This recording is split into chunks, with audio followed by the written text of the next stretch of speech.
Hello সবাইকে।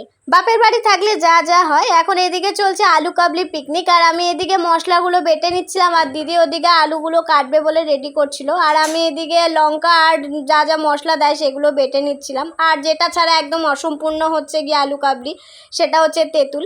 আর এদিকে আলু টালু কাটা হয়ে গেছে, এদিকে আমাদের এখন রেডি হচ্ছে। কে কে মিলে কারা কারা আছে আলু কাবলি পিকনিকে তোমাদের পরে দেখাচ্ছি। আর এখন তো আমাদের এই যে দেখো টমেটো চলে গেল, পেঁয়াজ, শসা, ছোলা সব তো চলে গেল। আর এবার দেখো যাচ্ছে মশলাটা, আর নুনও দিয়ে দিয়েছিল।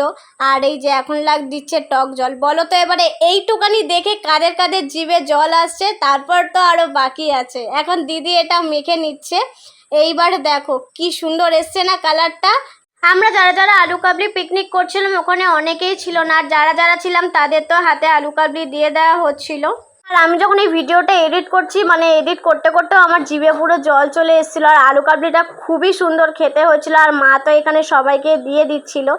আর আমি বসে বসে ভাবছি আমার কখন পালা আসবে, আমি কখন আমার ভাগের আলু কাবলিটা পাবো। আমাকে তো কেউ আলু কাবলি দিচ্ছে না, আর আমি তাই একটু ক্যামেরার সামনে ঢং করি না। আবার এই যে অবশেষে আমাকে আলু কাবলির বাটিটা দিল। আর তোমরাই দেখো সবাইকে কত বড় বড় বাটি দিয়েছে, আর আমাকে না কতটাই ছোট একটা বাটি দিল।